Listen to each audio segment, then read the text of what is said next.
बिस्मिल्लाहिर्रहमानिर्रहीम। अस्सलामुअलैकुम। कैसे हो प्यारे बच्चों? उम्मीद करती हूँ खैरियत से होगे। New syllabus Oxford primary mathematics है। तो बच्चों डेसिमल्स हम चैप्टर नंबर 8 से पढ़ते हुए आ रहे हैं। आखिरकार हम चैप्टर नंबर 9 के भी आखिरी लेसन नंबर 5 पर पहुंच चुके हैं। लेकिन यहाँ पर हमने जो कुछ अभी तक पढ़ा है डेसिमल्स के चैप्टर नंबर 8 और 9 के अंदर, अब हम उसको समराइज करने जा रहे हैं in the form of word problems. तो आप लोगों ने घबराना नहीं है, परेशान नहीं होना, सिर्फ थोड़ा सा आपने जो वर्ड प्रॉब्लम है उसकी लैंग्वेज को समझने की कोशिश करनी है, तो इंशाल्लाह आपको कोई प्रॉब्लम नहीं होगी। स्टार्ट करते हैं अपने आज के लेसन को। पेज नंबर 212 पर आ जाइए और वीडियो एंड तक देखिएगा। कहीं पर कोई बात समझ में ना आए तो फॉरवर्ड रिवाइंड करके देख लीजिएगा, इंशाल्लाह क्लियर हो जाएगा। यहाँ पर हमसे कह रहे हैं Mrs Lim had 28 metres of cloth. अब हमें बता दिया इन्होंने कि मिसेस लिम के पास 28 मीटर का कपड़ा है। She used 3.6 metres of the cloth. उन्होंने इसमें से 3.6 मीटर का कपड़ा इस्तेमाल कर लिया to sew a pair of trousers. एक ट्राउजर्स उन्होंने सी लिए। कितने कपड़े से? 3.6 मीटर ऑफ क्लॉथ से। She use the remaining cloth. Remaining cloth का मतलब क्या है? टोटल जो था उसमें से 3.6 निकल गया। निकलने का मतलब क्या है? माइनस हो गया। तो इसका मतलब है हमें 28 में से 3.6 को माइनस कर देना है। बस आपने अब जो ऑपरेशन नंबर 2 था यानी सब्ट्रैक्शन ऑफ डेसिमल्स, उसको माइंड में लेकर आ जाना है। तो यहाँ पर आपने क्या करना है? 28 में से 3.6 को माइनस कर देना है। उसके बाद इन्होंने कहा she use the remaining cloth. तो जो आंसर आएगा उसको उसने यूज किया to sew 4 long gowns of the same length. 4 gowns सी लिए बचे हुए कपड़े में से, और सबकी लेंथ बिल्कुल बराबर है। यानी उस कपड़े को जो बच गया है उसको डिवाइड कर दिया, शेयर कर दिया 4 जो है वो गाउन्स में इक्वली। ये सेम का मतलब क्या है? इक्वली, ठीक है। और जब इस तरह के वर्ड्स आ रहे होते हैं जहाँ पर शेयरिंग हो रही होती है और वो भी इक्वल नंबर में, तो वहाँ पर हमारे माइंड में फौरन क्लिक कर जानी चाहिए क्या चीज़?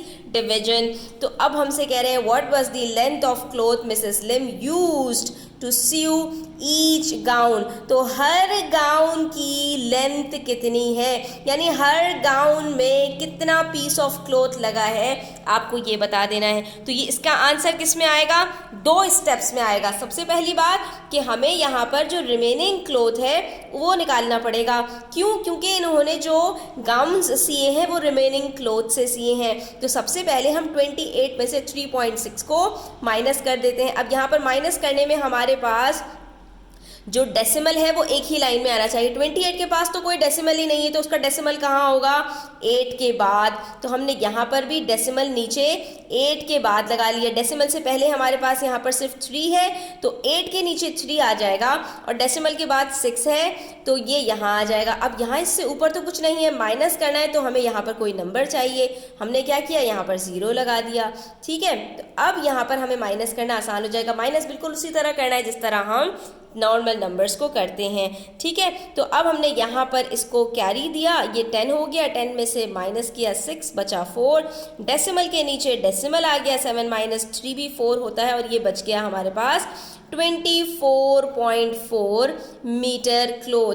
यानी कि इसने जो 4 गाउन्स सिए हैं वो टोटल 24.4 मीटर क्लॉथ से सिए हैं। तो नेक्स्ट स्टेप में हम कहेंगे कि भाई हम इसको इक्वली डिवाइड भी कर देते हैं, ठीक है। क्वेश्चन समझ में आ जाता है तो सोल्यूशन करना कुछ भी मुश्किल नहीं होता। हमने डिवीजन भी इसका सीख लिया था। किस तरह करते हैं? यहाँ पर हम 4 को देखेंगे। 4 जो है वो 2 के टेबल में आता है या नहीं? तो 4 तो 2 के टेबल में आता है, लेकिन 4 के टेबल में 2 नहीं आता। तो हमने ये 2 डिजिट्स एक साथ उठाए और फिर हमने कहा कि 4 6 24 होता है। ये माइनस किया, ख़त्म हो गया। फिर डेसिमल के बाद वाला डिजिट जैसे ही नीचे उतारा, हमने यहाँ पर ऊपर फौरन डेसिमल लगा दिया। अब सिर्फ ये 4 है। 4 के टेबल में 4 कब आता है? 4 1 4, और ये हमारा यहाँ पर कंप्लीटली डिवाइड हो गया। तो आंसर आ गया हमारे पास 6.1। इसका मतलब ये हुआ कि the length of cloth Mrs Lim used to sew each gown is 6.1 metres, ठीक है। यानी हर गाउन की लेंथ कितनी होगी? 6.1 मीटर्स। तो बच्चों था ना मजे का क्वेश्चन। अब आ जाओ पेज नंबर 214 पर। यहाँ पर एक और हमारे पास वर्ड प्रॉब्लम है जिसमें कह रहे हैं Raju and Kate have a total of $6.9। दो बच्चे हैं, दोनों के पास मिलाकर $6.9 हैं। Raju has $1.8 more than Kate, यानी इन दोनों के दरमियान में जो डिफरेंस है ना वो 1.8 का है। टोटल अमाउंट बता दी और डिफरेंस बता दिया, यानी कि राजू और केट को मैं प्लस करूं, ठीक है, तो आंसर क्या आता है 6.9, और राजू और केट को मैं माइनस करूं, ठीक है, तो आंसर क्या आता है 1.8। इस चीज को आपने यहाँ पर समझना है। How much money does Kate have, तो केट के पास कितना पैसा होगा।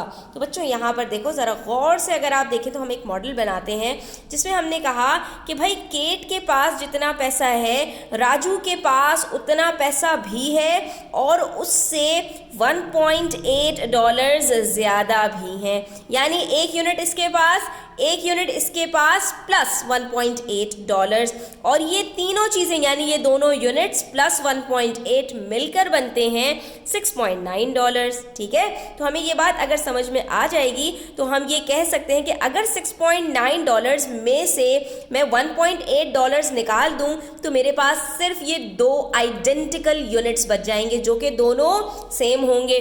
तो देखो यहाँ पर हम क्या कहते हैं कि ये दो यूनिट्स बराबर हैं 6.9 माइनस $1.8 के। हमने जब इन दोनों को माइनस किया तो हमारे पास आंसर आ गया $5.1। ये $5.1 दोनों में इक्वली डिवाइड हो रहे हैं, तो हमने $5.1 को क्या किया, हमने इसको 2 से डिवाइड कर दिया, क्योंकि दो यूनिट्स बराबर हैं अगर $5.1 के, तो एक यूनिट बराबर होगा 5.1 डिवाइडेड बाई 2। अब यहाँ पर आपका फ़ौरन सवाल आएगा कि मिस ये 5.1 नहीं है, ये तो 5.10 है। जी हाँ 10 है, लेकिन मैंने आपको ये बताया है कि डेसिमल के बाद जो डिजिट्स हमारे पास आते हैं, तो अगर लास्ट में हमारे पास कोई ज़ीरो है या नंबर ऑफ़ ज़ीरोज़ हैं तो उसकी कोई वैल्यू नहीं होती।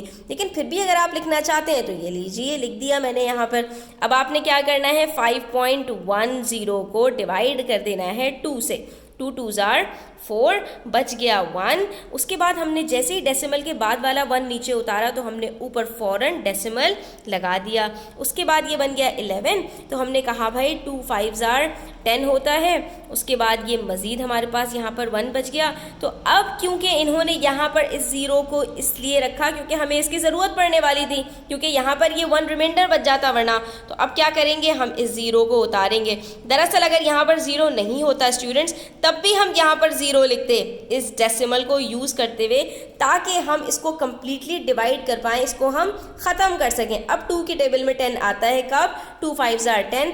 तो अब यहाँ मज़ीद कोई नंबर नहीं बचा और आंसर आ गया हमारे पास $2.55। इसका मतलब क्या हुआ कि केट के पास $2.55 है और राजू के पास $2.55 के साथ साथ $1.8 है, और ये तीनों अमाउंट्स मिलकर यानी 2.55 प्लस 2.55 प्लस $1.8 मिलकर $6.9 बन रहे हैं। तो इस तरह से हम इस तरह के वर्ड प्रॉब्लम्स को सॉल्व करते हैं। इंशाल्लाह नेक्स्ट वीडियो में हम मज़ीद वर्ड प्रॉब्लम सॉल्व करेंगे। आई होप आपको क्लियर हुआ होगा।